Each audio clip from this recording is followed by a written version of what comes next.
One here tonight and also joining us online. We're streaming live on Zoom for a special occasion where we're going to welcome the amazing artist Ibrahim Mahama, who I'll introduce in a few minutes.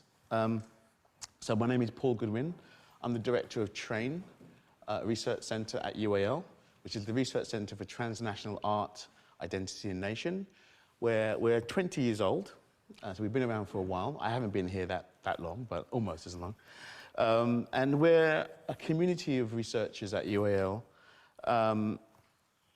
which basically in our work attempts to kind of challenge top-down understandings of what happens globally with art and design, and to kind of ground it in local realities and the plurality of practices that are happening around the globe that don't necessarily get that are not part of the kind of central narratives that dominate around the global. We're made up of, yeah. Okay. Okay. So I hope we can. We always technical gremlins that we have. So we don't have a. This mic that I'm wearing is actually just for online. So it's on, we're okay, so, okay. We're all good? All right, great.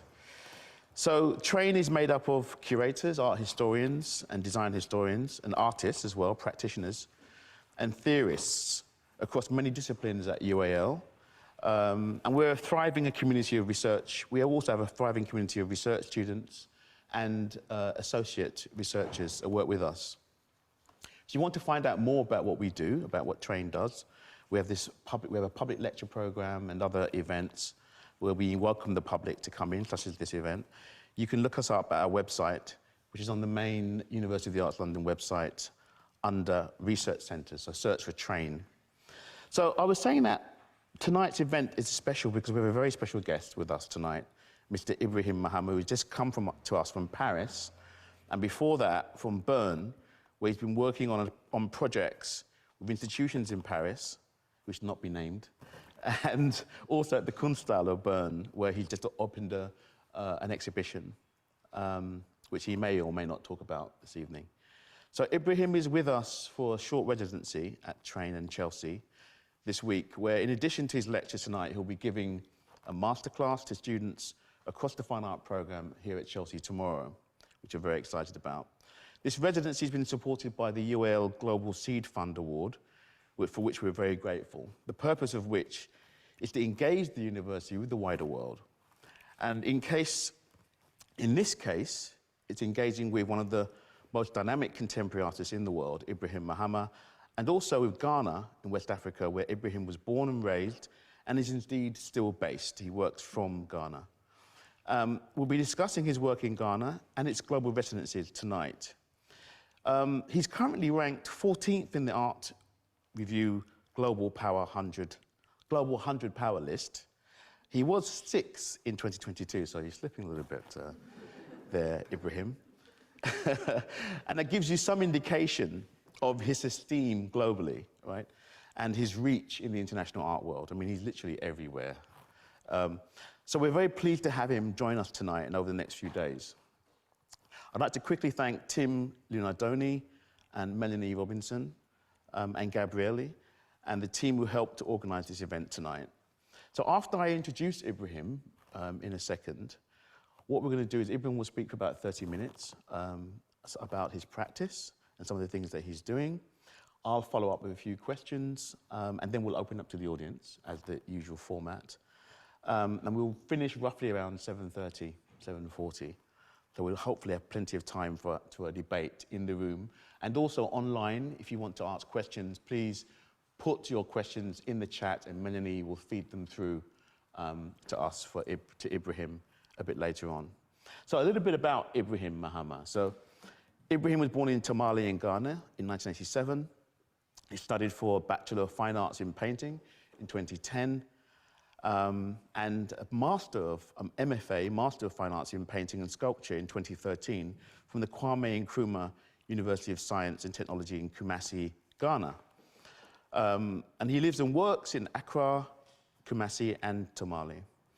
Ibrahim is probably best known for his large-scale installations crafted from jute sacks, symbolizing global exchange and the kind of disparities between goods and people.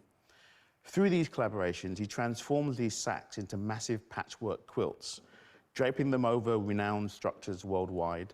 Notable installations include, I'm sure you've seen many of these, public structures in Athens for Documenta 14 in 2017, and also transforming many others, but also transforming the outdoor corridor in the Arsenale complex at the 56th Venice Biennale in 2015. And in fact, it was just after that, not long after that, when we first met Ibrahim, and when we had our first, this is Ibrahim's second TrAIN lecture. He did one in 2016 when he was working with White Cube. He still is actually working with White Cube Gallery. And this is the first, that was the first of, in 2016, first of several public conversations here at Chelsea in the banqueting hall. And also we've had conversations in Venice. I think we had 2 in Venice. And I can't remember where the other one was. But anyway, we've had a few conversations. And this is so we're really glad to bring Ibrahim back to kind of embed those conversations and really see what we can create. In addition to his artwork he's producing, Mahama has founded the Savannah Centre for Contemporary Art, the SCCA, in 2019, which fosters research and artist residencies in Tamale. I'm sure we're going to hear about that tonight. In 2020, opened Red Clay Studios, a studio complex followed by an educational institution, the Nkrumah Volini, in 2021. Ibrahim has a profound commitment to storytelling, economic exchange, and challenging colonial legacies. And I think his work invites viewers to explore the complexity of crisis, the questions of failure, which we'll talk about, I know, and global transactions, using unconventional materials and architectural space. The ambition of the work is quite astonishing. In addition to his use of textiles and old jute sacks, often sourced from markets, Ibrahim is, I'm going to quote you here if you don't mind, I'm interested in how, obviously he can quote for himself, but I'm going to quote for him. I'm interested in how crisis and failure are absorbed into this material with a strong reference to global transaction and how capitalist structures work. So marked with names, the sackcloth often bears the traces of its journey and the people that it's encountered, forming a kind of skin for the urban fabric. Textiles are a really important part in Ibrahim's practice, and he sees them almost as an archival document, marked with time and place. Just the last part, and I will let you talk. He's had many solo exhibitions, including at the Kunsthalle Onnersbruck in Germany, the Oudkerk in Amsterdam, the University of Michigan Museum of Art, and the Whitworth University of Manchester in 2019. And he's also participated in numerous group exhibitions, including Sharjah Biennial 15, 2023, the 18th Venice International Venice Architecture Biennial, the Biennale de Sao Paulo, Venice Biennale, as I mentioned, Documenta 14, Athens and Kassel, etc., etc. And he was also artistic director of the 35th Ljubljana Biennale of Graphic Arts in Ljubljana in 2023. So without further ado, I'd like to give the floor to Ibrahim Mahama. Thank you.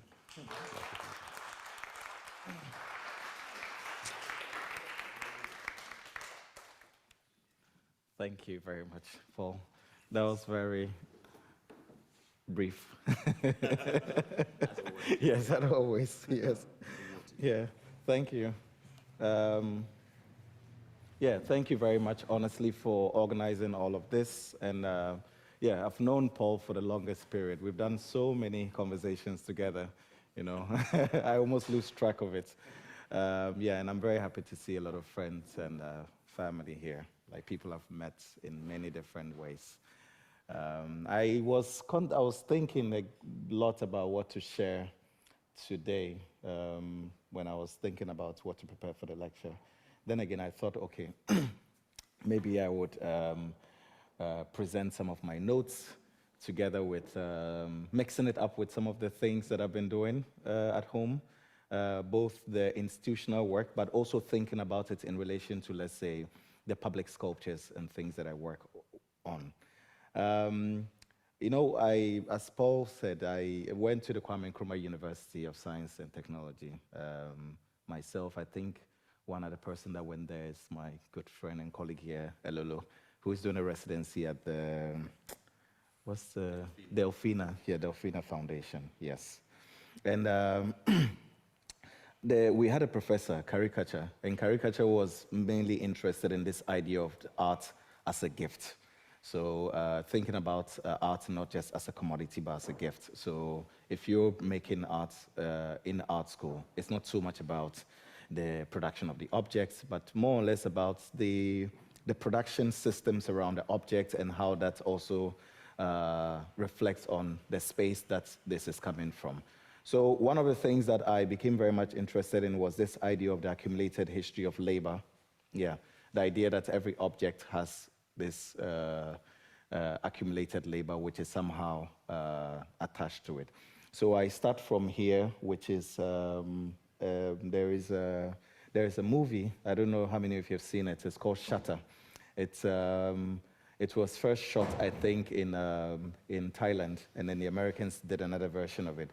But the entire story is about a group of friends who killed this lady, and her ghost, it's a horror movie, and her ghost somehow lashes onto the main protagonist, and then each time he goes to the hospital, and he checks his weight, he's like 150 kilos, but he's a very skinny man, and they could never tell. In the end, of course, many people die, and in the end, he ends up in a psychiatric hospital with his back broken.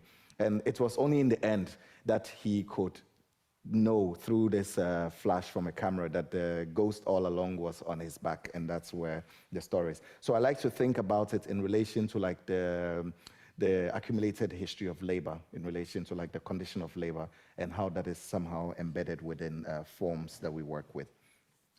So, so we can again think about the labor of ghosts, the ghost of labor, because most often when we're thinking about architecture and things like that, so we never really think about it within that grand scope. You know, when an architect is designing or building something, we always say, oh, the architect did this, but we never really think about going deeper into like the labor conditions and things like that. And those were things that interested me. That's why in the beginning of my practice, I started working with the jute sacks, because I somehow felt that because the jute sacks had been made in Asia, brought all the way to Africa for transportation of commodities, all these histories were somehow embodied within it. So then now, if you're going to take it to make a tapestry, then the tapestry with all the scars and everything begin to reveal the stories that are embedded within it. Yeah, so here are photographs of red clay of the building process when I decided to build a studio up north, and very interested in this idea of like just building a studio with bricks and thinking about the labor that goes into it. But you know, you have to build something with brick, you have to do it hand by hand. Every single brick is laid individually. So thinking about that and what that means. In the beginning of the building of the studio, I was very, like, this was an image from 2015, just around the time that I was invited to the Venice Biennale. This was with Okui's Biennial in 2015. And that was the time I started building, because just prior to that, I did my first international show here in London at the Saatchi Gallery. And when the Saatchi said they wanted to buy the piece, I said, okay, fine. I'd never seen that kind of money in my life before. But when I was paid the money, I said to myself, what do I do with this amount of money? And I said, okay, maybe I'll buy land and then build a studio with it. But the idea was to build a studio up north, where I came from. But up north in Tamale, it's like rural village. A lot of people, no one would think about building a studio there, because one, if you're building a studio, then you're also thinking about the markets, because a lot of artists, if you have a studio in Accra, it means when there are curators in town, they can visit your studio. When the people, so-called art connoisseurs, people would come to your studio and pretend to understand the work, and then, yeah, things like that. But I was never interested in those things. I was just interested in what it meant to build a studio there.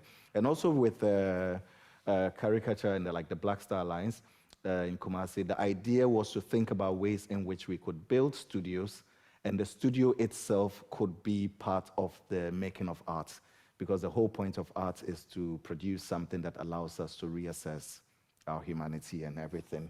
So started the shell. But whilst I was doing that, there were artworks which I was making at the time, like working with these boxes, which are shoemaker boxes, which are used for repair. So thinking about the studio as a space of repair, so we could somehow, we can start talking about this idea of excavating, this idea of repair from the condition of this box into like the architecture. So out of that, we could also excavate like these planes and other things which you'd see later. So I started photographing like these people like repairing the shoes and others in the city. And you can imagine the idea of this is just to repair, because normally in Europe, when you wear your shoes and they're torn, most people don't repair them. You buy a new one. But in Africa, I always say that we repair not just the shoe, we repair the soul of the shoe. It's like the spirit inside the shoe itself needs repair, because you can't leave us just now. So started looking at that, but mostly also looking at how we could connect that to, for instance, much bigger historical systems, like the history of the railway, which is also connected to like the colonial system and all that. And this is from a place in Accra called Kantamanto, where all the second-hand goods go to. It's a big market, and they had an old train there which they had sold for scraps. And I bought this train. In order to transport it, we had to work with these men to like rebuild like the line, and so we'll go more into that. So we're looking at this question of repair. So again, I don't know how many of you know the history of the golden stool in Kumasi, with Ashantis. In the early 20th century, the British demanded that the Ashantis give them the golden stool, and they didn't. So the king at the time, Prempeh, he was taken by the British and he was sent to exile in the Seychelles. And of course, they returned him much later. But the most interesting part of the story was there was a queen mother of Ejeso, Yasantua, who declared war on the British at the time, because she said, well, you've taken our king and all the men who are left are cowards, but a woman, like if it's left to us, like as the queen mother, we would. So she led what was left of the army to, of course, they lost the war, but it's very interesting because the golden stool is very intrinsic to the history of the Ashanti people, because that marks the big, like the history of the Ashanti, like the king of the Ashanti people, who Otumfuo Osei Tutu was the first. And the golden stool, yeah, so an idea, this is not a golden stool, actually. So this is like a stool, like one of these stools, like Ashanti stools. But also, this furniture that you see here is one of the many furnitures that was made in the British colonial period. There's a project I'm working on in London here at some point, which we're bringing some of these stools to build a parliamentary form, which you'd see more in the next coming months. But the idea was like go, again, excavating these historical forms and then repairing some of these forms and then seeing how we could make interventions with them. So I like this idea of thinking about the question of debt, and also how, like as an artist, you can we are inspired by the conditions that exist within the society. We collect objects that are almost at the end of their life cycle. Maybe we trade them, whatever. We use them to produce artworks, and then it produces some kind of capital, surplus capital, and then we use that capital to intervene, for instance, in building new types of institutions, or building systems that usually wouldn't exist in a way. So again, some of the works that I'd made earlier on in my practice, so thinking again, because I spoke about the idea of the commodity, but also how we can somehow, the gift is also like the extraction, which also comes out from the system in terms of all the surplus value and things that are created out of this system that we're thinking about. So cocoa, like the cocoa beans, when I buy some of these materials, they have these seeds within them. Yeah, and also thinking about weight, literally. Yeah, so you have the cement bags that we use in Ghana. Each one is 50 kilos. I think it's the international like weight standard. And then you have like different ones, Jata, the Gassem, which was popular for a long time.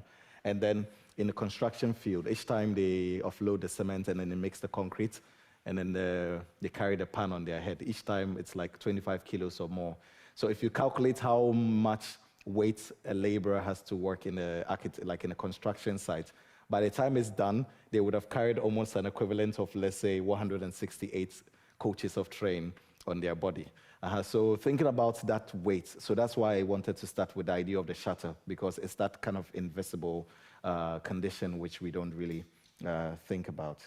And yeah, so I try to make these connections, like looking at, like, for instance, these objects, like, because we're talking about architecture, and it includes many different things. It could include the trains, the planes, thinking about the material value of these things, and how, for instance, when a train is being used, we're just thinking about its use value, because when you're in the tube in London, you're not thinking about anything. You just want to get to your destination. You only start thinking about it when it breaks down. You're like, oh, what could be the problem, you know?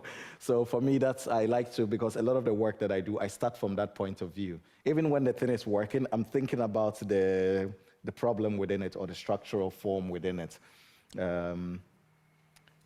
Yeah, so you could see I make different maps out. So this is an image of, like, some of the locals that were brought by the British in the early 20th century, and then some of the trains that we're saving, and then how some of them are cut into scraps, but how art is able to intervene within these things, because it's not a sensible thing that we're doing.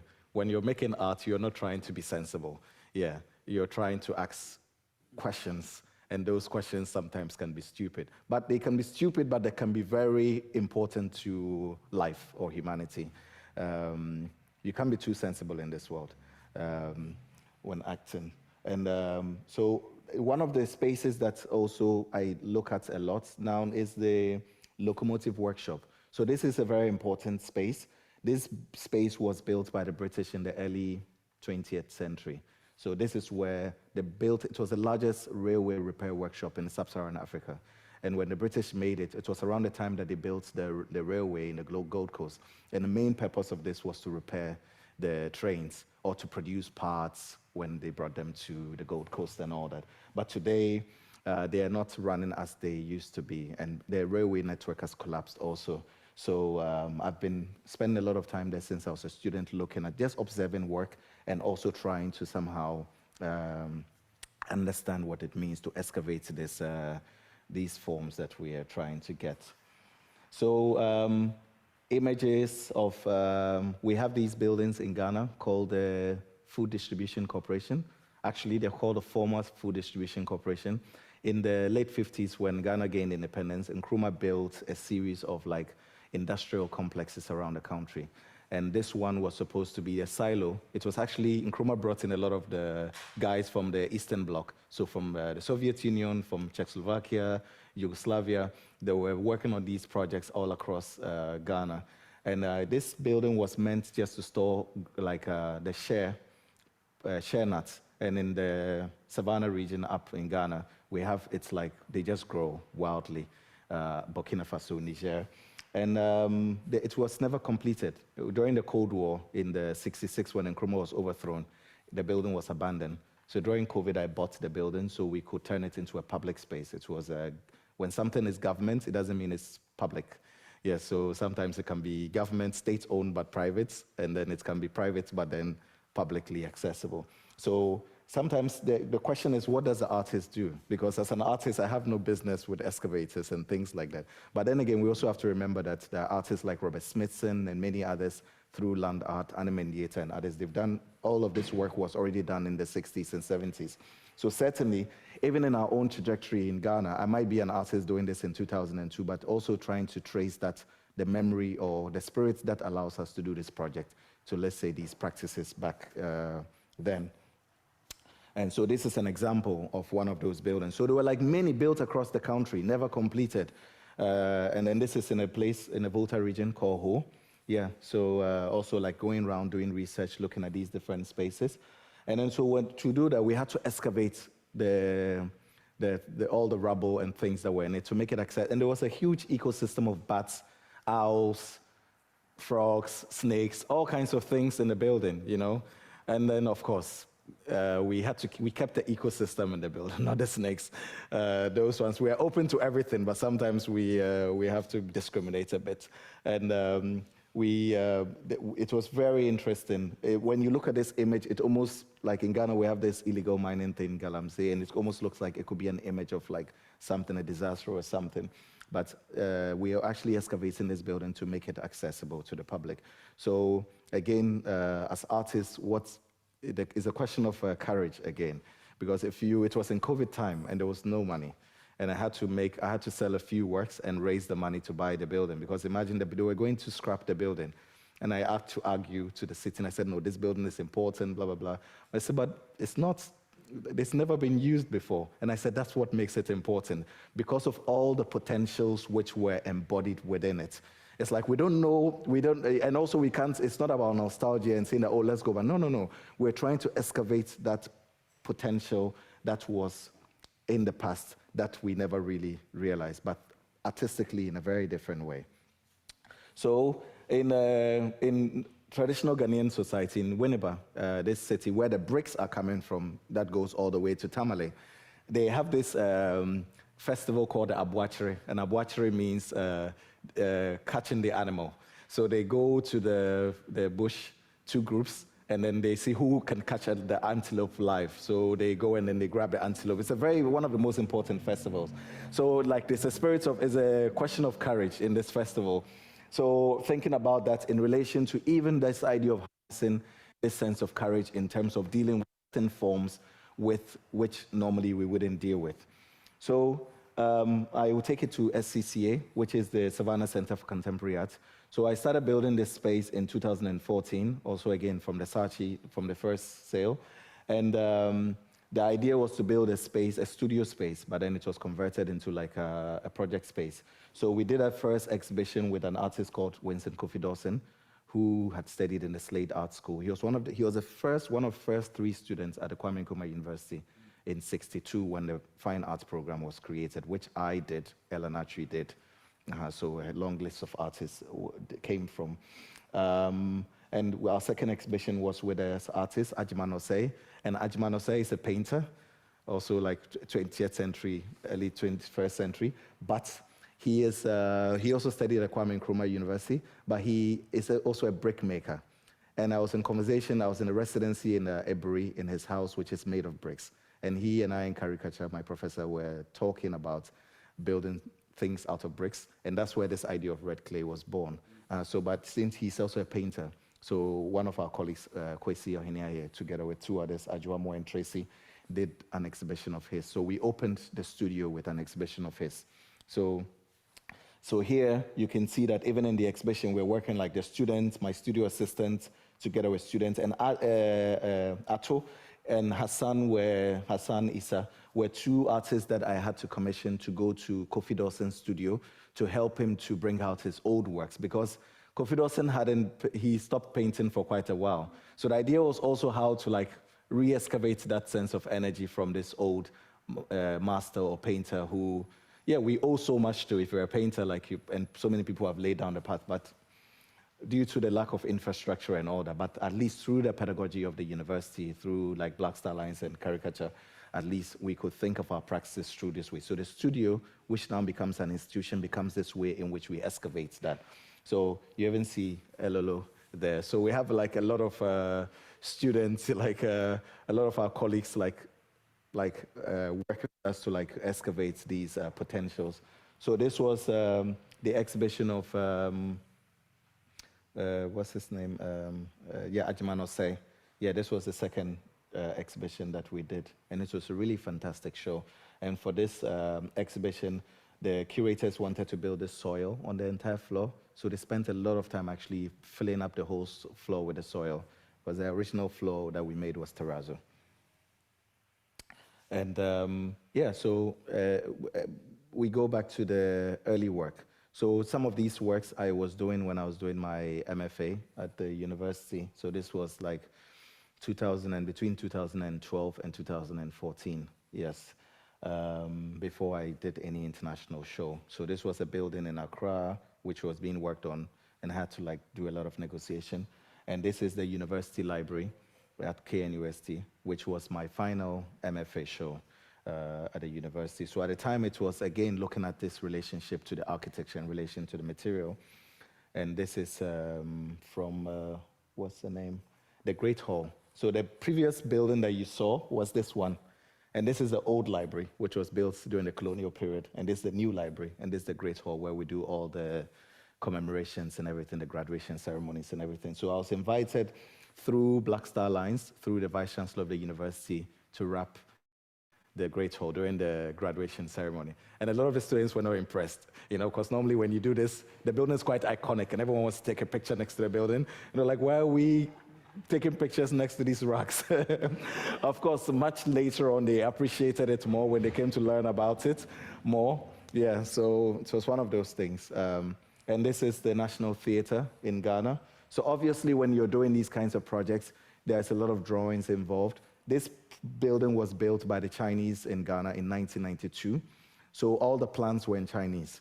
So I couldn't do anything. So I had to go, I spent more than a year going back and forth in the building, drawing the entire building again by hand in order to understand the scale of the work that we're going to do. And also, due to technology, you have drones and other things, so I could map out the space. And then I feel like it's my old life. This was 10 years ago. And then so I come back to the architecture again, so the residue. So this is a factory in the western region of Ghana. It's in a place called Abosso.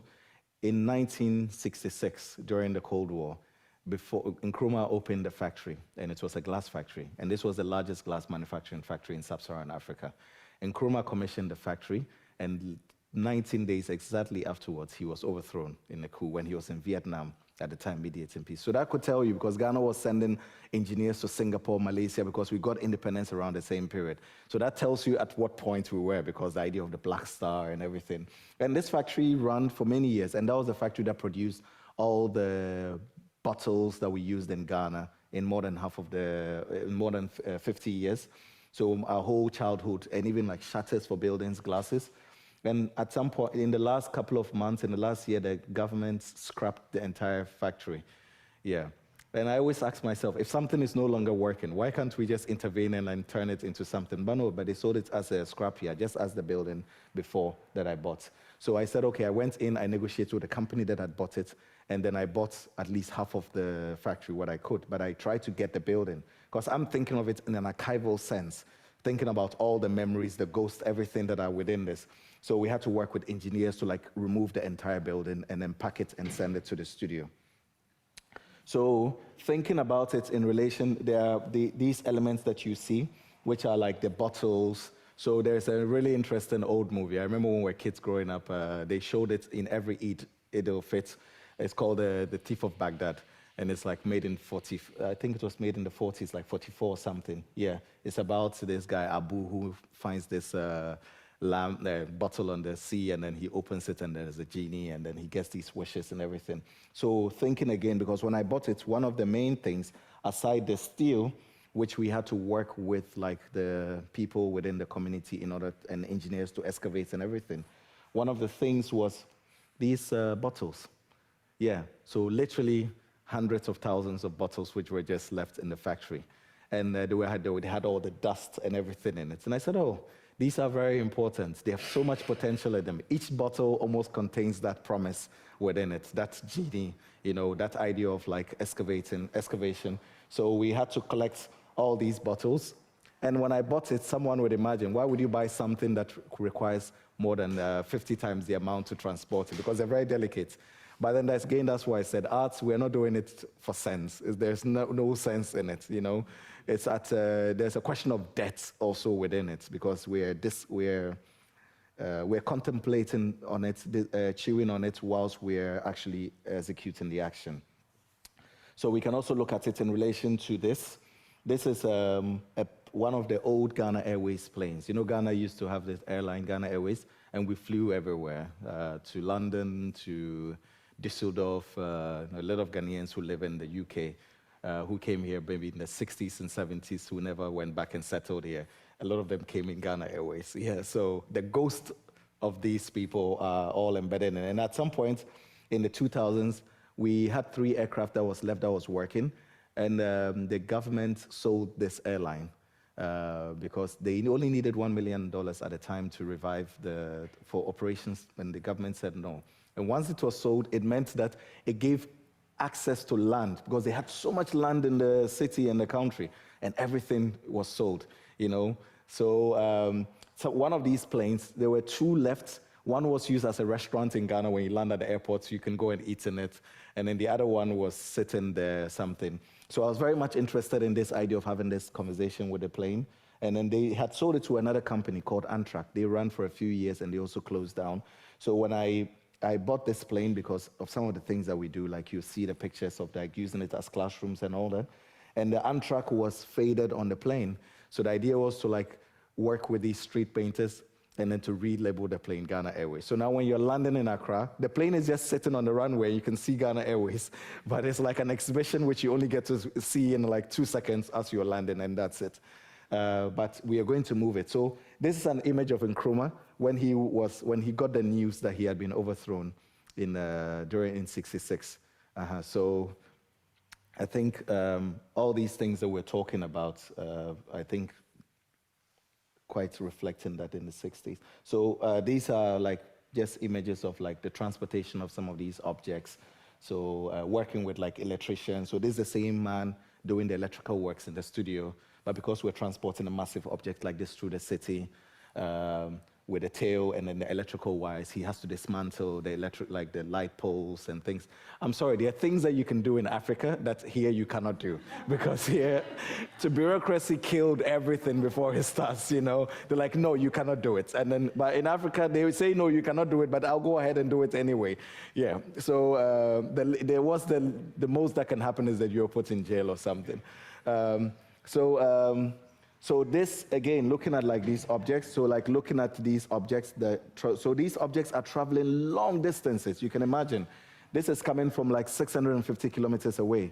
So even this idea of moving these objects across space, and then looking at how even young people are interacting. So it's like a moving exhibition, because when these trains came here, this was the first time in this part of the world that people who had never been, most people have, the first time they were seeing trains. But when you're here, you take it for granted, honestly. You're like, you take the tube every day. But there are places in the world where you talk about train, and they're like, what are you talking about? So for us, it was quite interesting. But also thinking about that in relation to historical forms. So like at the studio at Red Clay, which we're going to go into, like in relation to like even like this image of like how the kids or people like in schools are accessing this, what the artist produces, you know. Because it's one thing that we don't think about so much, what the artist, when the artist makes work, is that the end of it? Or can we revisit the question of redistribution, again, within that, because we're already talking about labor. So maybe there are people in the community who are accessing the studio, but they're coming in many different ways. So here, you can see that they're coming like a food truck, and then the truck is broken down. And then even the kids, the 3-year-olds, are helping to push the truck. Here they'll be like, you cannot do this. But it's part of the condition. And those conditions are very important, because sometimes we pretend that the world is something that it's not. So for us, we're very interested in how these things come into being through the experience. And this is a tuk-tuk driver. During COVID period, he came to the studio with some group of people. And he was like, wow, I didn't know that art existed in this form, and there's a studio like this. So, and also, of course, the studio is freely accessible at all times. He went home, closed work that day, and he brought all the kids in his house, all in this small tuk-tuk, normally which is just for, 3 or 4 people. Yeah, so he put all these kids in it. And he's even so kind, he puts a piece of wood to prevent them from falling out, you know? It's like the epitome of like precarity, you know, then. And so we skip to here now. We're looking at even like, again, back to the condition of the studio, where you have someone like Zachariah, who is the caretaker. And like, this is from 2016, when we're still like building the studio from the beginning. So he's always been there helping to build, guide, like checking everything is okay. But then when kids come to the studio, he's one of the people that runs the tours and everything. And traditionally he's a farmer, but he also trained at some point in his life as a event photographer and all that. But it's also very interesting in terms of like, what does it mean? This is a work by Olafur Eliassen. So traditionally, you wouldn't think about the work of an Icelandic artist, let's say, in a village in Africa. And that's what we don't think about, because most often, a lot of artists' works, especially from the global south, when we produce our works, those works end up where? In the West, because of the history of what? The shift in where the capital accumulates. Most artists don't really think about it because the work is shown in the Tate and that's it. It's fantastic. But then also, it's very important. The question is that what's the relationship of the work to that space? Because the accumulated labor that we're talking about comes back again to it, even as precarious as it can be. So even if Assemblyman is talking to them, and it's not even within the same artistic language, and even the more important thing, it's even using the local language, because then now he's talking in Dagbani. And as you get to learn other languages aside English, you come to realize that English is not as poetic as it is, as a language can be. So some of these languages can also help to make other meanings out of things. So I'm sorry, Paul, I'm going. No, you're fine. Okay. Okay.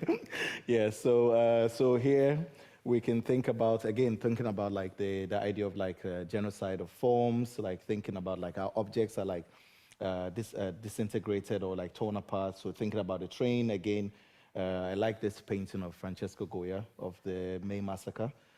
So again, like thinking about the work that we do in relation to also other historical conditions and forms. I remember when we had to take some of the trains when they had to buy. Some of these trains were still working, but then they had been sold as scrap. So I had to work with like the engineers and like the people to actually like bring them back to life and then to do the servicing and everything in order for us to be able to transport that. But someone would say that that's not the role of the artist. So in the studio, when we are assembling, because it's open, the kids within the community is just open, everyone comes to see. So again, that was one of the main reasons for building the studio there, because at the end of the day, someone might say, oh, but they don't understand art. But I'm like, who understands art? No one understands art. If anyone tells you they understand art, then they're lying to you. No one understands. The whole point of art is that we're always trying to re-understand the world that we're living in, as complex as it is. So we use the point of ground zero as a starting point and to learn. So even when I bought the railway materials and everything because of the historical conditions, the idea was to rebuild it in the studio. So thinking of it almost as a scar within the landscape, and because they had never existed there. So a lot of these kids, this is the first time they're seeing the railway tracks and everything. But I had to bring the railway workers from the south to build it because they had the knowledge together with the local people. And we invited the school kids almost as a workshop to come and witness. So it's almost as if they're witnessing an archaeological exercise, but this time around, we're not taking something from the earth, we're rather burying something. Because their ancestors were the ones who were taken from here all the way to build a railway in the south. But that system and all the excesses that were born out from it never extended here.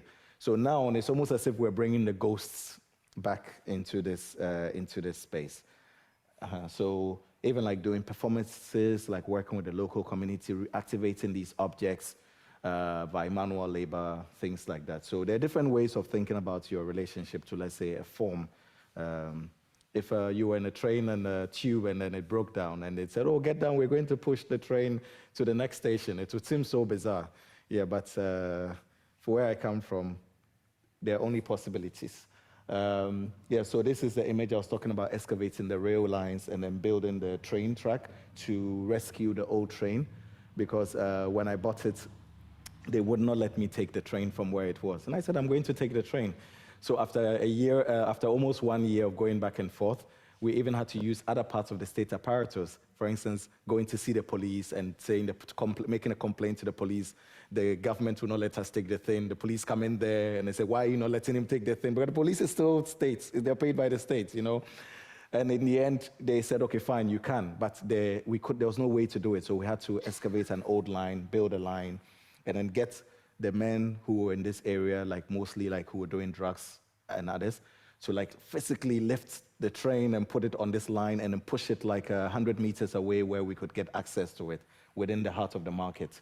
So again, the question of courage, but all these objects are coming from there. Of course, this is the famous picture from New York. So looking at these forms, but all these would not exist if not for us somehow re-exercising this spirit of courage and thinking about the combination of bodies. These are the typical school uniforms in Ghana from the public schools. This is a work by one of our colleagues, Sandra Chira, which is a part of an exhibition that we did a couple of years ago at the SCCA. So looking at the relationship between these forms. Again, if you're talking about the artist's work, yeah, it can be a painting. And in Sandra's work, she works with sand and pigments and other things, but it can also be like historical materials like raw steel and others. So again, these images should not exist because all these things, when I bought them, they had been marked for demolition. So it's almost the memory of it even wouldn't exist, but now we're dealing with like the physicality of the objects in relation to the space, but also dealing with the ghosts that they present. So all of these are like different images of like different production, like building through the architecture. But I remember when I took this image in 2015, I never imagined that the studio would become what it is today in terms of thinking about artistic language and form. And shortly, 2015, 2016, this work was made, shown in Ukraine at the Pinchuk Center, and shown at the White Cube here in London. I think that was the first talk that we had here at the Chelsea. And again, in London, you can just go and see it. But in Tamale, where the roads are bad and everything, to get to the studio, even at my studio, we'd have access to drinking water. So we take a lot for granted here. And then for these kids to get to the studio, their school is like 20 kilometers away. And the school says, oh, I'm sorry, we don't have a bus. Or we have a bus, but we can't put fuel in the bus to take you. And the teacher comes up creatively and says, okay, fine, but we still want to make the trip, and asks the kids, can we all agree that we want to go? I say, yes, they're very enthusiastic. Okay, can you put on your physical education uniforms? We'll get permission from the school. It's a PE exercise. We're going to do a run. And then 40 kilometers later, just to see art. But here, if they told you to run from here to where, take Britain, here, be like, oh no, that's so far away. Yeah, but again, so that's the question of the courage. So the courage is not just from the artist, but the courage also is born when we also go out of our way to build things that also creates a new condition for experience. So, and sometimes you see some of these images, like these works, like medical stretchers, objects which are from Europe, used for making work, which again, I'm looking at it in relation to Picasso's Weeping Woman, and also in relation to like the box and how all these different spaces, industrial residues are coming together to build this. And this is one of my studio assistants, Benjamin, taking a group of school kids through like the studio. So like, again, each time I'm making work, the first question is that, what's the relevance of the work in relation to the context where it is? It's not so much about, oh, where's the work going to be shown in which museum? No, it's about the context, which is very important. Because, and again here, you can see the local women within the community either carrying kerosene, things that they sell, and then the kids who are also experiencing. Here, it was just one, and then from time to time, we reconstitute the work, and this time around, we build two forms, which the experiences also changes. Yeah, so even when we're installing, it's always open, whether daytime, nights, whatever. We're also like sharing the processes of installing these artworks. And this is a work, Capital Corpses, at the studio, which you can sit on, because these desks, again, they are coming from the British colonial designs. And when I did a show at the White Cube 4 years ago already, when the work was there, the work was an object. So you could walk around it, but you couldn't go into it, you know? Of course, when you're working with the museums and galleries, also, like the work has all these moving parts because some of the machine parts are moving. In Ghana, when the kids come, we're like, hey, yeah, the machine parts are moving, so don't put your hand in there. A lot of them, their parents have machines at home, so they understand that sensibility. But here, no. So there's a different sense of relation to the object. And then here, in one of the other spaces, we have like other artworks which are made of like excavated materials from like either an old rubber factory or like drawings and other things. So again, a question of how to redistribute this through the question of redistribution. And this is another piece that was installed recently. It's a work that was made from these old satellite forms that I collected a couple of years ago. It was made and then shown and then put in storage. And recently we said, why not we install some of these works that can be in the public space outdoor? And again, we're talking about a human, but I was talking about the volini, the bats, and everything. But in the studio, we also just have like goats, chickens. So they're like roaming in this. Sometimes we wake up in the morning, like even at the top of these installations, we have like owls and then birds that are like hatching and nesting within the installation and all that. So when we were installing one of the works, there were like owls that were learning to fly, and sometimes they would fall. And then, yeah, this day they were very lucky because these two guys, they were not very enthusiastic about letting them go. And yeah, we had to like let them go because there we have a lot of like owls and bats that are living within these spaces. So again, thinking about the openness of the architecture and how that also helps. We're coming to the very end. So here, we're looking at the last part, which is the Parliament of Ghosts, which is, I was looking at this work by Gustave Courbet, the artist studio. Here, in a small, you can see that there is a little boy who is drawing on the floor. And according to the story around the work, that was Gustave's son. And in the studio, I did this work in Manchester, the Parliament of Ghosts. And the idea was to build this parliamentary form, which was made up of these historical residues. But I like this idea that in Tamale, we built it as an architectural form, as a work. But we could be building the space whilst we're using the space at the same time. Whilst there are other kids who are witnessing all of this at the same time, whilst the artist is photographing and looking at this at the same time.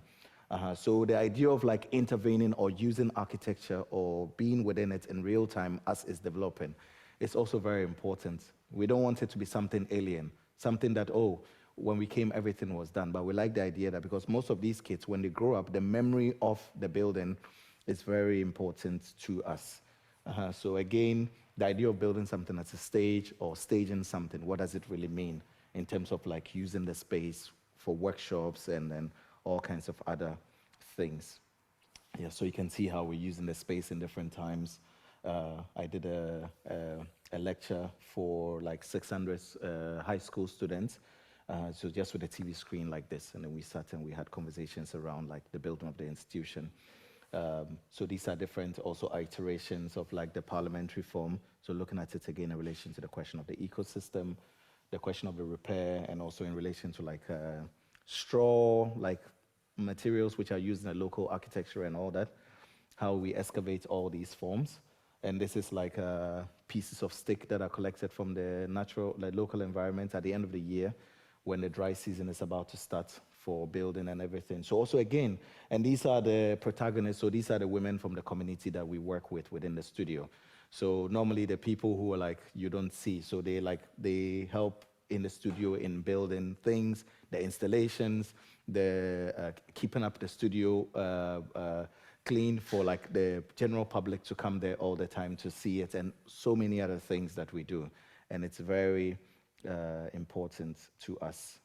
And then also again, looking at the relationship between traditionally someone selling fruits or whatever.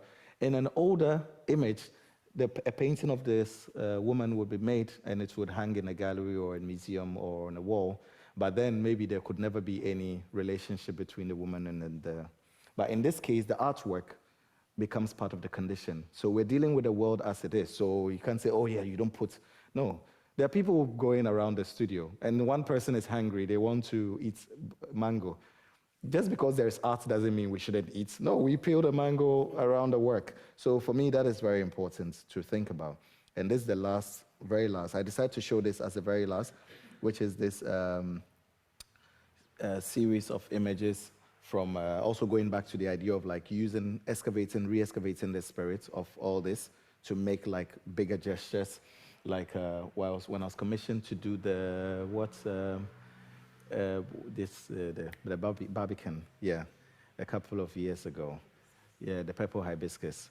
And after I had chosen Chimamanda's book, the title, to start the work from that point of view, working with the material, working with the weavers, we designed the material, giving it to the weavers, because then we weave these materials, but normally it's just a gown that they wear. And I've been collecting these gowns as long as I've been collecting the sacks, but never really used them. And I thought, okay, man, this is the time to like really work on a large scale, because the Barbican was very interested in the ambition of the work. And again, the studio, imagine I have all these studio spaces, but I never make any work in this studio space. So again, going back to renting, so I go to the railway space, the market space, and in this time we said, oh, why not we rent the stadium in the city to use as a studio space? And also we needed a lot of people to work with. So I hired over 1,000 people, weavers. So when they were not playing games, we were sewing in the pitch. So I also like this idea that through the drone, we could get the relationship between the bodies and the material in relation to the floor. So gradually working our way through the weaving process and then dividing it, because almost as if we're making it we're tailoring it to the Barbican, because there's a company here called Millimeter, and like literally millimeter. I remember when we did it, we're like, oh, we leave a few, and when they came here, they're like, no, we have to remove that part, because everything had to fit because of the precision to the building, and then the wind within that area. So in the end, I'm sure a lot of you who are in the UK saw it. Yeah, so this was the work. And previously, just before, we had done this work also in Osnabrück in Germany, which a part of this work is what is in Bern at the moment. Yeah, and finally, we are here. This is the last image, and this literally shows the studio at the moment. So this is, most of what you saw is here. So you have the parliament here, you have the studio here. I live here with my wife, so we live here. So this is the only place I live in the world when I'm not traveling. And then we have the other studio spaces. We have libraries, other things that we're building, which are all going to be here. And then we have another space here, which we're going to contain archaeological forms. We have residency space here, which we're still building, but this is currently complete, and we're accepting artists coming for residencies and other things. Already we've done about 6 residencies. And then we have artist studios, which we're building here, which is for the future. And we have the trains as living spaces, which are also here. And then we have the greenhouse here, which we are also part of the institution. We have like the pots, the airplanes and trains for classrooms and others. And then there are new buildings that we're working on. The trains that we built, the idea was the rail line, the scar, to run through the landscape. So there is, when I bought this land, it was meant for share farming. So the idea is to use it, we're growing share on the land, but we're building this local architecture which is around. So like we're building this architecture which is going to be connected to it, where we use it for experimentation of share oil and trying to like experiment with the material. And then we have land here which is meant for the building of like the brick factory, where we can experiment with terracotta and other things. And then finally, we have, the idea is to expand all this that we're talking about into an art school. So the idea, and also like the glass factory and the other things that I was showing, the idea is to rebuild these things, like all these, like, remember that I was talking about the idea of excavating the potentials out of like this, this kind of modernist era. So like going back, re-excavating these things, and then using that to build new spaces that can somehow maybe inspire a new generation of artists, and not just artists, but I think it's a question of culture, I think, whether you're a doctor or engineer or whatever. And the question is that, can we have enough people within a generation who are sensitive to the world culturally and everything? So it's not just a matter of having artists. Sometimes I think there are too many artists, and what we need is lesser artists and more sensitive artists, yes. So I think I'll end it there. Yeah.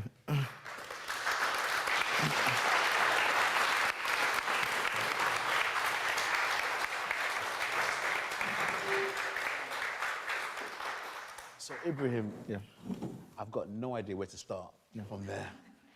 There's so much. I do know where I'm going to start, actually. There's so many things that we can cover, and I definitely want to open it up to the audience. I'm sure there's plenty of questions. We've got plenty of time.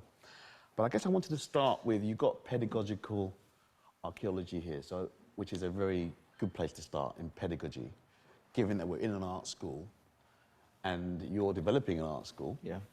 But I wanted to, so there's two parts to the question. The first part is to go back to Professor Karikacha Saidu, and who I think has obviously been very important for you. And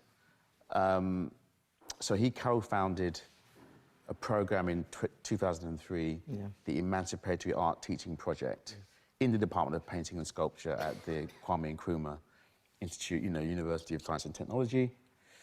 And his project kind of revolutionized what was quite a traditional curriculum in some respects at the school by encouraging exhibitions in public spaces and getting students out from the studio and bringing art out of the studio into life of the communities, into the fabric of the city.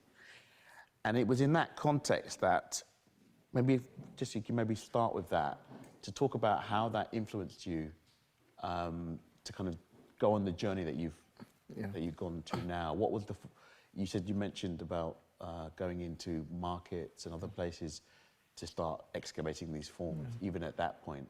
Yeah. So maybe talk a bit about, I would love to meet Professor Karikacha, by the way, at some point. I want to definitely meet talk a bit about that in terms of how that pedagogy influenced your practice. Yeah. No, I think it was important quite in the beginning because if you're an artist and you're just in your studio with your easel making paintings and all that, it can be quite interesting. But then when you're out there also taking inspiration from what is there and not trying to like mimic what is there, but trying to learn the conditions around the things and how people do, the spirits that people do things with, that's also another thing altogether. Yeah. There are many different ways we can think about it. So one is that Caricature, we said that, go to town. If you, when you go in town, when you go to the markets everywhere, when you go, you can learn how people are doing things. So for instance, when you go to the market women, they have really interesting ways in which they arrange their things. And sometimes they do it better than any artist could do it, but they just do it spontaneously because it's their everyday life. And so go learn about these forms, and then that would inspire you in your own work in terms of how you can think about art.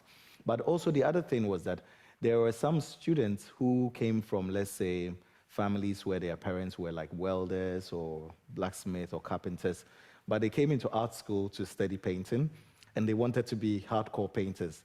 And then Caricature was like, your father is a carpenter or a blacksmith, right? You can learn so much from your father, so why not turn your gaze to that? Because we're thinking about the expansion of art in terms of the forms, the possibilities of the form. Because all of us can't be painters. We all can be making the same work. Yeah. So why not look at art from very different lenses? And I think that's where this idea of going to town is. Because we didn't have like these, we don't have these institutions.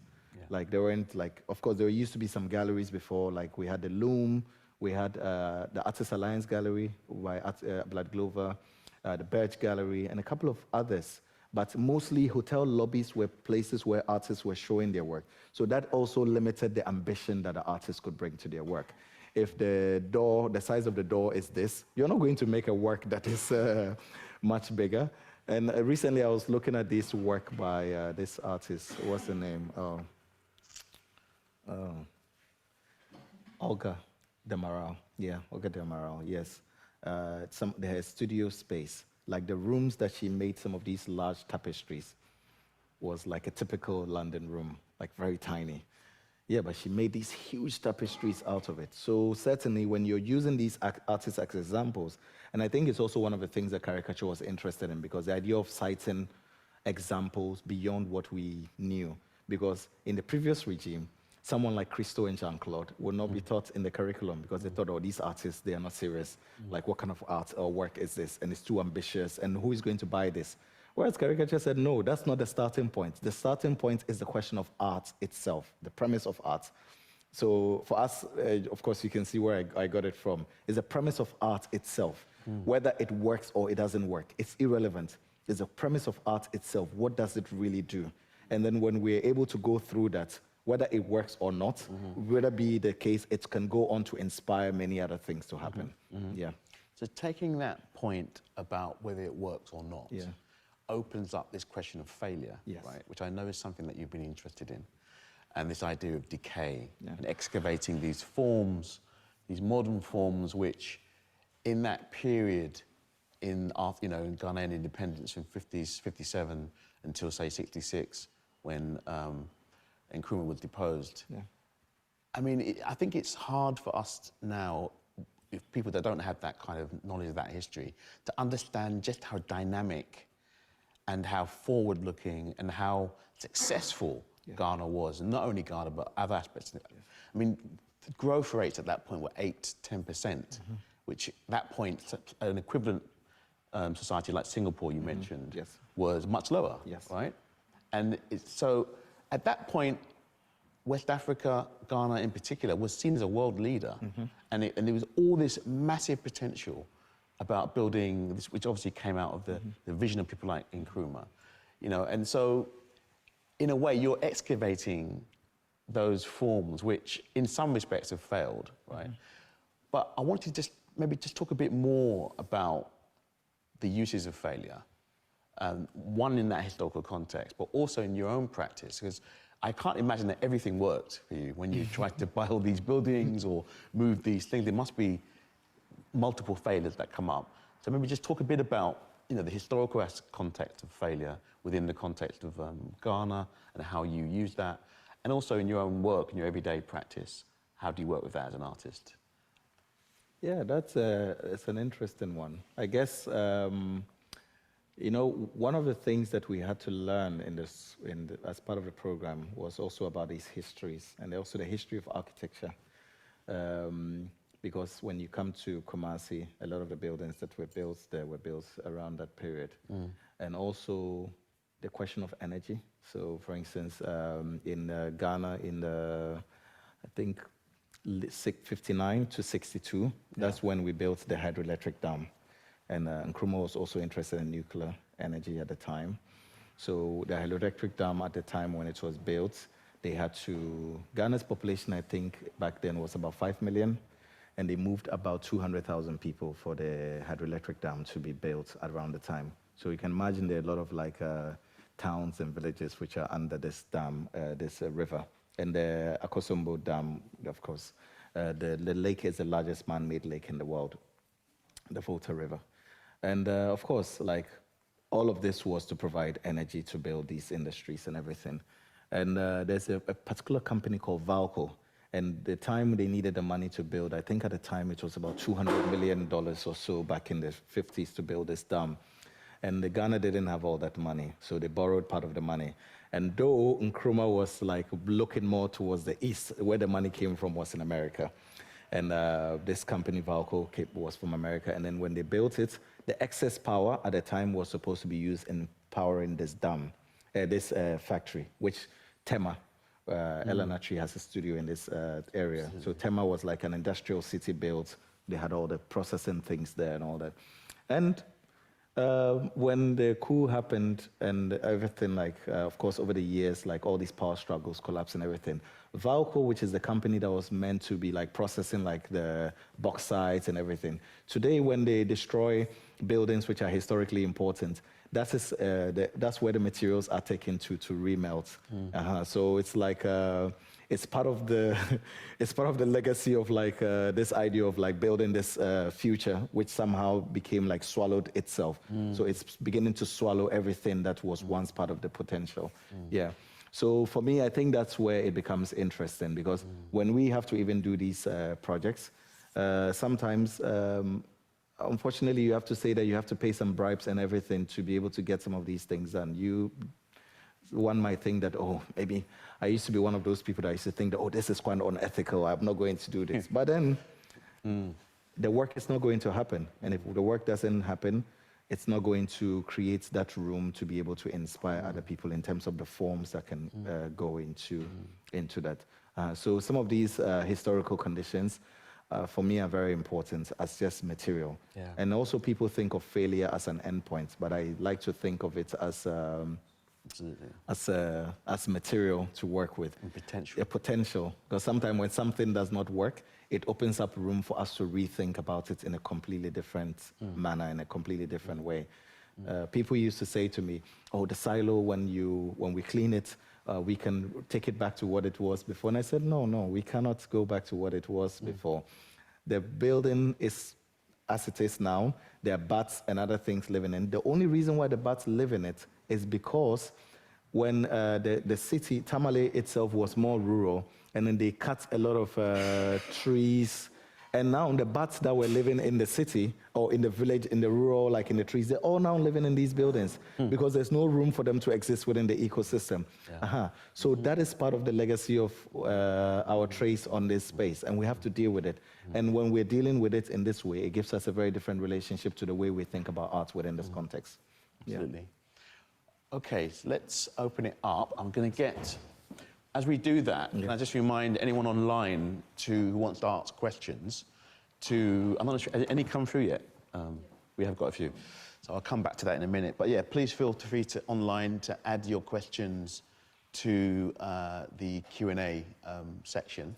And here, we're recording this, and so I need to give you the mic so that you can ask a question, even though it doesn't amplify. It actually helps the recording.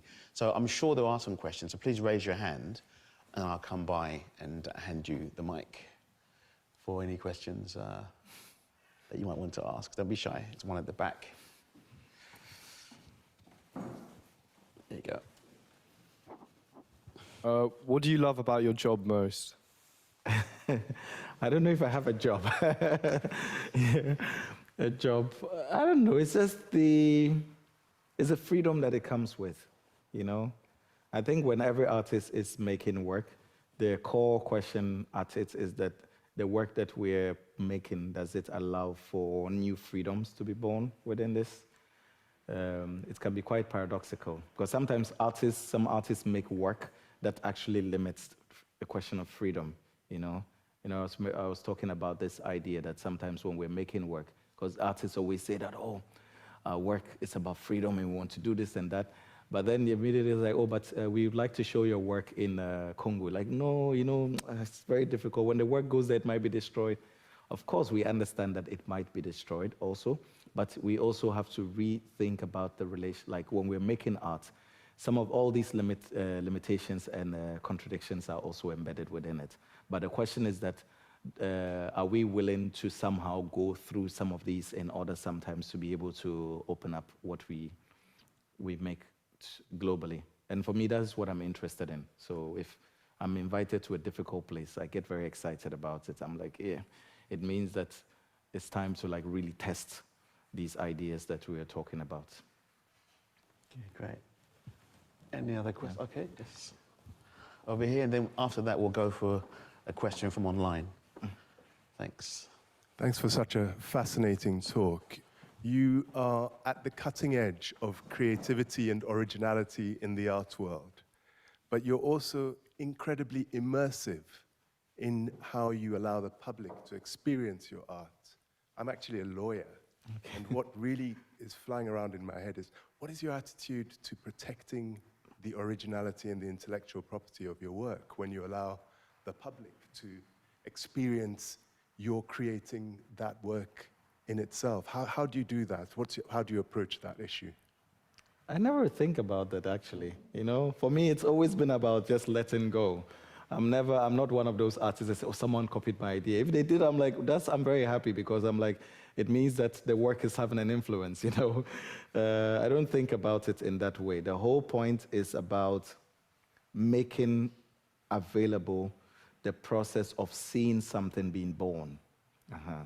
I think that if we had the chance to see, I think it's one of the things about being a human being, is because of the limitation of our lifespan. We live so brief that we don't get to appreciate what life actually is, because the universe is so big, so much time has happened for us to get to this moment. But in the moment when we're doing something, we think about it in relation to a few years, in relation to 10 years, 20 years. But I also like to think that if you're going to live 20 years or 30 years on Earth, then you have to pretend that all the billions of years that afforded you this moment, you have to compress all that into a point. And it means we have to learn to disseminate and share. So I'm not really afraid of, and I never think about intellectual problem. For me, I just do. And then if people can have access to it and we can discuss and all that, yeah. It's also about legacy, I think. Yeah, so I want, in a couple of years, I want people to ask, oh, that artist, there was one crazy artist before, you know? I've met people like that in my life where you wanted to do something and then no one, like you couldn't find people like, oh, but there's one mad guy who was somewhere, and then that begins. Yeah, so it's one of those. Yeah. Great. Yeah. Many, are there any questions from? Yeah. Yes, we've had a question about your practice, and the attendee has asked, you speak about courage and using courage. Could you unpick that concept and whether you see courage as gendered? No, no, certainly it's not. It's just a spirit that we're talking about. It's not. It's just, and the courage is not also just about us. It's the world around us in itself. It's about the material forms that we're working with, the ecosystem, all this. What's the name? When you come to the, yeah, again, when you come to, like when you're in Ghana, let me use Ghana as an example. Like in the north, when you're driving within our local community, like when you go from point A to B, from here to Victoria, sometimes by the time you get to Victoria, you would have to get out from your car a few times and then drive the goats and the sheep out of the way. Yeah, of course, the goats know that the car can hit them and they will die. Yeah, but then again, they sleep on the road. It might be practical, maybe to absorb the heat or whatever, like to pick something on the road to eat and all that. But I think courage comes in many different forms. It's the same as, for instance, the objects that we try to save, in terms of like there are some materials that are within certain spaces which sometimes you think that it's almost impossible to get them in the form that they are in. But for some reason, the ecosystem that develops around those spaces allows for a certain kind of natural preservation and everything. So when I think about courage, I just don't think about it in relation to the artist or form, but in a certain kind of totality. Yeah. So certainly, even if you're thinking about it in relation to gender, I think in the studio, we work with far many women than even men within the studio in Ghana. And particularly up north, most of the people who do most of the most interesting and difficult things, the weaving and everything, they're all done by women. So I'm also very much interested in what that means for a generation that is coming up. There is an image I didn't show, because one of the most interesting thing about the work that we do, the question of the dissemination, is about how people come to the studio. So a lot of the images that you see, the kids might be coming there by themselves, but also we rent buses and we go to these rural communities and we bring the kids. But we just don't bring the kids alone. We bring them with their parents, and mostly we bring them with their mothers. Yeah, because when their mothers understand where they're going, because people can be very skeptical. Oh, why are you going this place? You say it's a strange guy who doesn't know what to do with his money, and they build this strange studio, and then blah, blah, blah. There are weird objects, there are trains, like it doesn't belong here, like things like that. But suddenly when they're there, and even when they're coming, the way they dress, like like I was looking at the Met Gala the other day, and sometimes some of these women who come there, like the way they dress, unbelievable. Like no fashion designer can match, yeah. And it's like that when they're coming there, like with their motorbikes and their shades and everything, like taking their kids, like their 4 kids on the bike, and then, yeah. That for me, again, about when I was showing that image with the kids in the tricycle, that courage. And lastly, also, there are 2 couples here. The question of courage is also, it's very important in relation to this gender. So we have this Simon and the wife here. Maybe you wave a bit. So Simon and the wife, they were doing this driving expedition, and they drove from the UK all the way through West Africa to Ghana over a 3-year period. Yeah, and then they ended up in Tamale. They came to the studio, and then we had a conversation. We're looking at the trains and everything. And then when they were leaving Ghana after everything, they were talking about art, because Simon is an artist himself. And then he made paintings along the way and all that. And we're talking about all of that. And then he gifted the car to the studio. Of course, not to drive around, but to think about the memory of this carriage. Because look, to drive through this area, West Africa, it's not very easy. And to park the car somewhere for 2 years, come back to it, things like that. So the question of courage, it goes across board, whether being it from, and also for the wife to trust, like to drive alone, like on these roads. Yeah, it takes quite a lot. So for me, when I'm thinking about it in relation to what we do, in relation to what the ecosystem has to present, what people who are coming from elsewhere, because again, I always talk about the fact that at home, I can't even get my local, assemblyman or MP to visit the studio with all of this that we're talking about.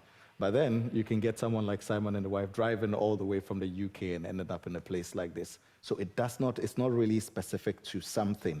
It's a point that we can all contribute and harness from. It's a universal thing. Yeah. Okay, thank you. Any other questions from the room? One last question. Okay. Maybe two. Okay, two. Yes. Ibrahim, I could listen to you all evening. As you know, I've watched your work for many years. As an Afro-Arab, I'm listening to your story afresh today with so much pride. I'm looking at your timelines and the dates of you spent a lot of time in Mecca, Jeddah, Sharjah. I'm interested in how the Arabs perceive your work, given that you are telling an African story, and these are Africans, and you, of course, being a beautiful cultural ambassador for the work that you do. How does that sit with the curators and the investors in the Middle East, given that their relationship with labor and even the sacks that you use and their economical relationship with Africa and the logistics? What do curators do with you when you're in Sharjah? How is that from your point of view? Because as an Afro-Arab, it's frustrating for me, and I'm extra proud of you this evening listening to how hands-on you are. And just wondering how you navigate that space, knowing that this looks very different from the other side of the Red Sea. Yeah. That's a very good question. Yeah. I've done quite a bit of work I did some work in Sharjah as part of the biennial. Sometimes you're very lucky, it's the people you work with. So for instance, if you're working with Hor, it's easier because she understands, she knows what she's doing, coming from both practical, intellectual point of view, beyond maybe her family and everything, but just as a person in terms of what she brings to the arts and the discourse around it. I remember when I did this, I was invited to Saudi to the Alula project, and I worked with two curators, Marcelo Dantos and Maya. And the idea was to think about ways we could bring in objects or working with things that could resonate with the idea of the desert. So I took these pots, historical pots from Ghana, and then we made this installation and all that. Yeah, for me, it's very important because then when we're bringing these objects to these spaces, we're bringing the stories. And then also for me, it was very important to be able to propose these kinds of ambitious works within those spaces, because also coming from Ghana, I posted this video on online the other day where I was talking about the fact that I'm a Muslim and I pray 5 times a day, and then my family was not impressed, like, no, that's not true. But but then I'm a Muslim, so I try to keep up as much as I can with the faith of it. And my entire family, on my mother's side, 10 generations ago, there were Arab scholars who came to Niger to spread Islam, and then Nigeria. So my mother's father came from Nigeria to Ghana. There were Islamic scholars who ended up in Ghana. And so my entire family, even my father's side, our relationship to Saudi and that area has always been in relation to Makkah and Islam and everything. But I always said, we can look at it in relation to other forms. We can look at it in relation to, let's say, the question of labor and everything. Because when you go to this area, and we also know because it's fast developing since oil and everything was found, there's a lot of architecture, many things that are born. And of course, in the last 2 decades, there have been many articles on like labor force, people dying, like especially from like Bangladesh, India, those places. So again, when I'm making work as an artist, knowing where I'm coming from, I'm also reflecting on that very much. And I think if you work, when I work with people, I insist, because the form of the work through the labor conditions and everything is very, very important. And we try as much as possible to be able to disseminate that within that context. Yeah. Great. Okay, final question. Maria? Thank you. A really fascinating talk. And I just had a question about how you work with others. A very simple question. So the work seems, and I'm sorry, I didn't know very much about your work before, so maybe it comes from that place of kind of not having the context. Yeah. But the work seems really collaborative. The work seems to be at scale. And to include communities, particularly your local community. And so I was really interested to understand how you navigate the ethics of working with different types of people in that context, and the dynamics there, the power dynamics, the social dynamics of that practice. So just interesting to hear more. Yeah. No, thank you very much. That's a very valid question and very important one. Sometimes I'm also just very practical when I'm producing things, So for instance, when we're doing the work for the Barbican, and also there's this other project which I'm doing in the Middle East at the moment, which we're thinking about the production. And they're like, oh yeah, maybe we can produce it here, because the idea was to produce this material that looks industrial. But I said, no, it looks industrial, but the idea is to go back to the question of the hand.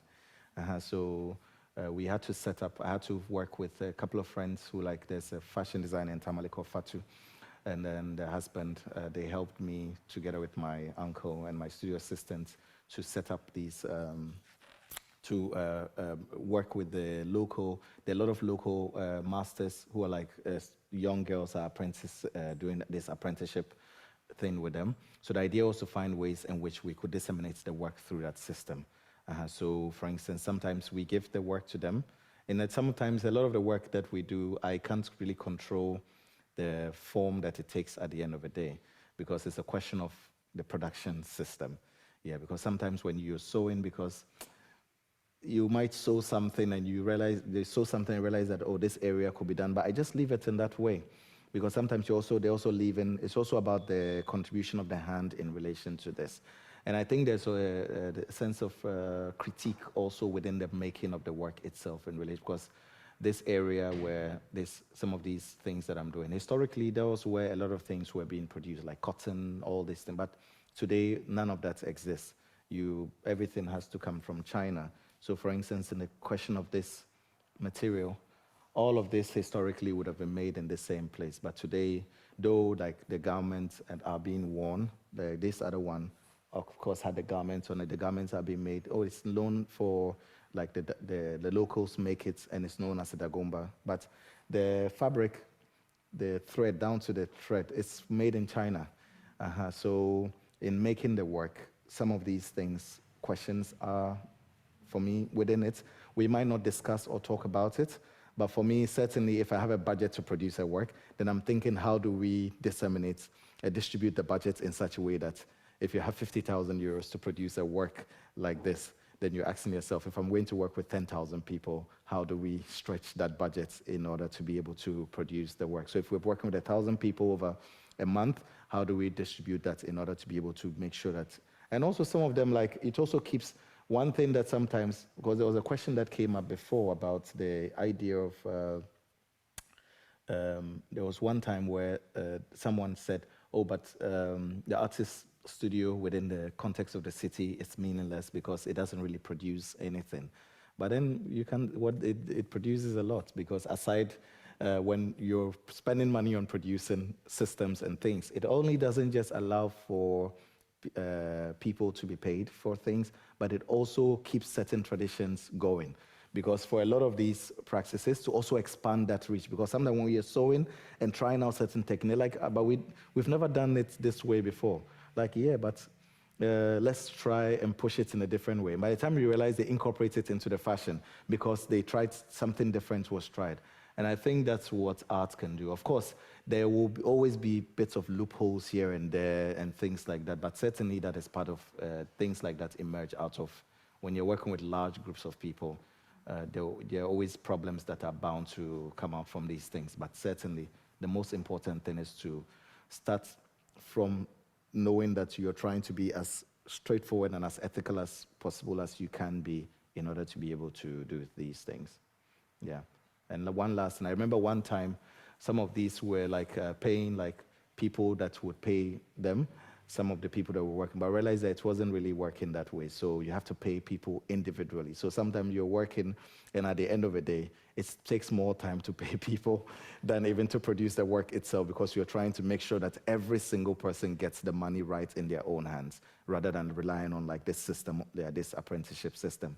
So it's all part of the thing. But good thing, I have a huge group of, I have a very good team of people I work with at home, so they make the work as easy as it can be.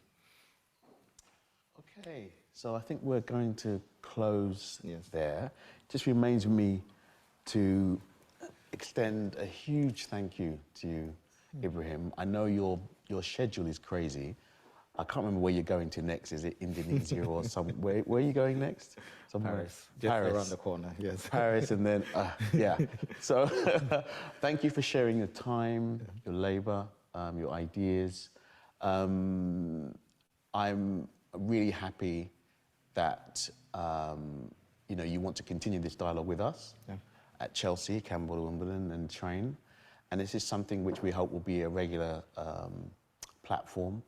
And to develop something, and particularly around these ideas of pedagogy, something that we can, there's so much we can learn, I know, here from what you're doing there, and in other places in Ghana as well. So this is a relationship that I'm really keen for us to develop and keep that going, and see what we can develop. So thank you, Ibrahim, for that. And also thank you for coming. Thank you for coming.